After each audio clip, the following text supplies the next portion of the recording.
দেখো, আমাদের পুকুরে কতগুলো লিচু ধরেছে। লিচুগুলো দেখতে কত বড়, কত সুন্দর। টয়া, আমরা জাদুর লিচু গাছ। আর কালকে যে তুমি পুকুরে পচা লিচুগুলো ফেলে দিয়েছিলে, সেই লিচুগুলো থেকেই এত বড় বড় সুন্দর সুন্দর লিচু ধরেছে। রিমি, আমি তোমাকে কত জায়গায় খোঁজ করলাম, তুমি এখানে কি করছো? কাকিমার সঙ্গে তোমাদের লিচু গাছ থেকে লিচু পাড়ছো? তোমাদের বাগানে কত বড় বড় লিচু গাছ, আর লিচু গাছে কি সুন্দর সুন্দর লিচু ধরেছে, কত টসটসা। লিচুগুলো দেখি খুব রসালো মনে হচ্ছে। হ্যাঁ রে টয়া, আমি আমার মাকে সাহায্য করার জন্য আমাদের লিচু বাগানে এসেছি। আমি তোর সঙ্গে পরে খেলবো। এখন আমি বাড়িতে যেয়ে লিচু খাবো। রিমি, তোমাদের লিচু বাগানের লিচু গাছে তো অনেক লিচু ধরেছি, আর তোমরা কত কত লিচু পেরেছো। এখান থেকে আমাকে একটা লিচু দিবে? আমার না খুব লিচু খেতে ইচ্ছে করেছে, আমি কখনো লিচু খাইনি। আমি একটা লিচু খেয়ে দেখবো। না, ও মা, তুমি টয়াকে আমাদের এখান থেকে কিছু লিচু দাও না। আমাদের লিচু বাগানের লিচু গাছগুলোতে তো অনেকগুলো লিচু ধরেছি। এখান থেকে টয়াকে কিছু লিচু দাও না, টয়া কখনো লিচু খায়নি। হ্যাঁ রে রিমি, আমি কোথা থেকে লিচু দিব? হ্যাঁ, এখানে লিচুগুলো পেরেছি, ঝুমা ভাবি লিচুর বায়না দিয়েছে, তার জন্য। এই টয়া, এই, আমি তোকে কোনো লিচু দিতে পারবো না। তোর লিচু খেতে ইচ্ছে হলে অন্য কোনো দিন আসিস, এখন যা তো এখান থেকে। মা, টয়া তো একটা লিচু চেয়েছি, দাও না টয়াকে একটা লিচু। আরে রিমি, তুই তো অনেক কথা বলে শিখে গিয়েছিস। আমি বলেছি যখন পরে দেব, তার মানে পরেই দেব। আজকে আমি একটা লিচুও দিতে পারবো না। ঠিক আছে রিমি, কাকিমা যেহেতু বলছে, আমি তাহলে অন্য কোনো দিন আসবো, এসে লিচু নিয়ে যাব, কেমন? এখন তাহলে আমি চলে যাই। কিরে টয়া, কোথায় গিয়েছিলি?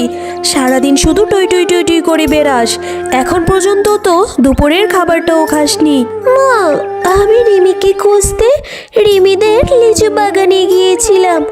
ওদের লিচু বাগানে অনেক লিচু ধরেছে। লিচুগুলো দেখতে মা অনেক সুন্দর, লাল টুকটুকে। ও মা, আমার যে খুব লিচু খেতে ইচ্ছে করেছে, আমাকে কিছু লিচু কিনে দাও না মা। আমি যে জীবনেও লিচু খাইনি। টয়া, এখন আমার হাতে যে কোনো টাকা নেই রে মা। আমার হাতে যখন টাকা হবে, তখন আমি তোকে লিচু কিনে দেব, আর তুই মন ভরে খাবি, কেমন? এখন চল, দুপুরের খাবারটা খেয়ে নে। না মা, আমি লিচু ছাড়া কিছু খাবো না। তুমি আগে আমাকে লিচু কিনে দাও, তারপর আমি খাবো, না হলে আমি কিচ্ছু খাবো না। আমার যে লিচু খেতে খুব ইচ্ছে করেছে, দাও না মা। এখন আমি তোকে কোথায় থেকে কিনে দিব লিচু বল তো? বলি কি হয়ে যায়? বলেছি তো, যখন টাকা হবে তখন কিনে দেব। ঠিক আছে, আমি তোমার কোনো কথা শুনবো না। আমি এক্ষুনি বাড়ি থেকে বেরিয়ে যাব। আচ্ছা ঠিক আছে, চল বাঘমামার দোকানে যেয়ে দেখি, যদি বাঘমামা আমার কাছে বাকিতে কিছু লিচু বিক্রি করে, তবে তোকে কিনে দেব, আর নয়তো পরে, কেমন? এই কথা বলে তারা মা ও মেয়ে বাজারে চলে যায়। বাঘমামা, আপনার দোকানের লিচুগুলো দেখতে খুব সুন্দর, একদম লাল টুকটুকে রসে ভরা, মনে হয় খেতেও অনেক মজা হবে। তা বাঘমামা, আমার মেয়েটা লিচু খাওয়ার জন্য খুব বায়না ধরছে। আমার মেয়ের জন্য কিছু লিচু বাকিতে বিক্রি করবেন? আমার হাতে যখন টাকা হবে, আমি আপনাকে টাকাটা দিয়ে দেব। বাকি? না রে শেফা, আমি বাকিতে কোনো লিচু বিক্রি করব না। তোর আমার দোকান থেকে লিচু কিনতে ইচ্ছে করলে নগদ টাকা দিয়ে তবেই কিনতে হবে, আর নয়তো আমার দোকান থেকে চলে যা। বাঘ মামা, অল্প কিছু লিচু দিন, আমার মেয়েটা শুধু একটু খেয়ে দেখবে।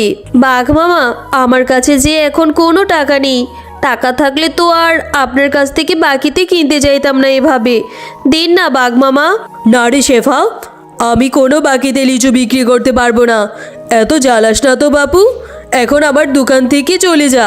এরপর শেফালি টয়াকে সাথে করে বাজার থেকে চলে যায়। টয়া মা, দেখলি তো, বাকিতে কেউ লিচু বিক্রি করলো না, আমার হাতে যে এখন কোনো টাকা নেই, শুধু শুধু কতগুলো কথা শুনতে হলো। ঠিক আছে মা, তোমার যখন টাকা হবে তখনই আমাকে লিচু কিনে দিও। আমি তোমার কাছে আর লিচু খাওয়ার জন্য বায়না ধরবো না। ও মা, অনেকক্ষণ হলো আমি রিমির সঙ্গে খেলা করি না। একটু যাই না রিমিদের বাড়িতে যেয়ে একটু খেলা করে আসি। টয়া, রিমির মা বাঘিনী এমনিতেই আমরা গরিব বলে আমাদের পছন্দ করে না, ওদের বাড়িতে যেতে হবে না। যাই না মা, আমি একটুখানি খেলা করেই চলে আসব। ওদের বাড়িতে যেয়ে একটুও দুষ্টামি করব না। আচ্ছা ঠিক আছে, যাবি যা, তবে তাড়াতাড়ি চলে আসবি। একটা কথাও তুই আমার শুনতে চাস না। রিমি, তুমি এখানে বসে বসে লিচু খাচ্ছ? লিচুগুলো দেখতে তো অনেক সুন্দর, একদম লাল টুকটুকে, রসে ভরা টসটসে। তুমি এখান থেকে আমাকে একটা লিচু খেতে দিবে রিমি? হ্যাঁ রে টয়া, তোর লিচু খেতে ইচ্ছে করেছে? আচ্ছা ঠিক আছে, আমার মা তোর জন্য কতগুলো লিচু রেখে দিয়েছে। আমাকে বলেছিল তোদের বাড়িতে যেয়ে দিয়ে আসতে। এখন যেহেতু তুই চলে এসেছিস, তুই নিয়ে যা। আমি মাকে ডাকছি। মা, তাড়াতাড়ি আসো, টয়া এসেছে। হ্যাঁ রে রিমি, এভাবে ডাকছিস কেন? আরে টয়া এসেছিস? তা টয়া, আমি তোর জন্য কিছু লিচু রেখে দিয়েছি, দাঁড়া আমি এক্ষুনি লিচুগুলো নিয়ে আসছি। ও কাকিমা, তুমি আমাকে লিচু দিবে? ঠিক আছে কাকিমা, আমি এখানে অপেক্ষা করছি। তুমি তাড়াতাড়ি আমার জন্য লিচুটি নিয়ে আসো তো। এই নে টয়া, এই লিচুগুলো নিয়ে এবার বাড়িতে যেয়ে মজা করে খাস, কেমন? কিন্তু কাকিমা, লিচুগুলো থেকে এরকম উদ্ভট ঘ্রাণ বেরোচ্ছে কেন? কি ধরনের গন্ধ? লিচুগুলো কি পচে গিয়েছে? আরে না রে টয়া, লিচুগুলো পচবে কেন? উপর দিয়ে এরকম দেখা গেলে কি হবে, ভিতর দিয়ে তুই ঠিকই ভালো লিচু পাবি। লিচুগুলো আমি তোর জন্য গতকাল পেরে রেখেছি। রিমিকে বলেছিলাম দিয়ে আসতে, ও দিয়ে আসেনি, তাই একটু এরকম হয়ে গিয়েছে। বাড়িতে গিয়ে বেছে বেছে খেয়ে নিস, কেমন? আচ্ছা ঠিক আছে কাকিমা, আমি এখান থেকে বাছাই করে কিছু ভালো দেখে লিচু খেয়ে নেব। এরপর টয়া বাড়িতে চলে যায়। মা, মা দেখো, রিমির মা বাঘিনী কাকিমা আমাকে কতগুলো লিচু দিয়েছে, একটা ঝুড়ি লিচু। আমি এখান থেকে বাছাই করে ভালো ভালো লিচুগুলো মন ভরে খাবো। হ্যাঁ রে টয়া, তুই এখানে ভালো লিচু কোথায় দেখছিস? এখানে লিচুগুলো তো সব পচে গিয়েছে। কত করে বলেছিলাম রিমিদের বাড়িতে যেতে হবে না। ওর মা আমাদেরকে অপমান করার জন্য আবার এক ঝুড়ি পচা লিচু পাঠিয়েছে। এখনই এই লিচুগুলো পুকুরে ফেলে দিয়ে আয়। না মা, এখানে তো সব লিচু পচা না, নিচের থেকে অবশ্যই কিছু ভালো লিচু বের হবে। টয়া, আমি বলছি এক্ষুনি ফেলে দিয়ে আয়। এই লিচুগুলো খেলে তুই অসুস্থ হয়ে যাবি। তারপরে আমি ডাক্তার দেখানোর জন্য টাকা কোথায় পাবো বলতো? না মা, আমি লিচু খেয়ে অসুস্থ হতে চাই না। আমি এক্ষুনি এই লিচুগুলো পানিতে ফেলে দিয়ে আসছি। এরপর টয়া লিচুগুলো নিয়ে তাদের বাড়ির পাশে পুকুরে যায়।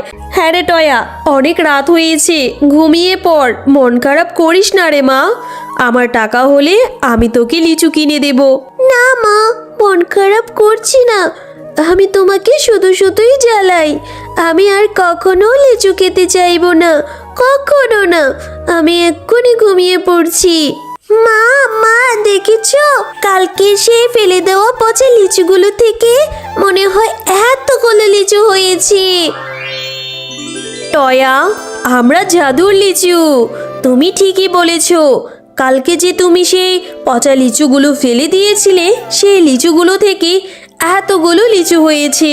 তোমরা মা ও মেয়ে অনেক ভালো, অনেক সৎ, তাই তো এইটা তোমাদের উপহার। এখন থেকে তোমরা এই গাছ থেকে লিচু পেড়ে খেতেও পারবে এবং বাজারে নিয়েও বিক্রি করতে পারবে।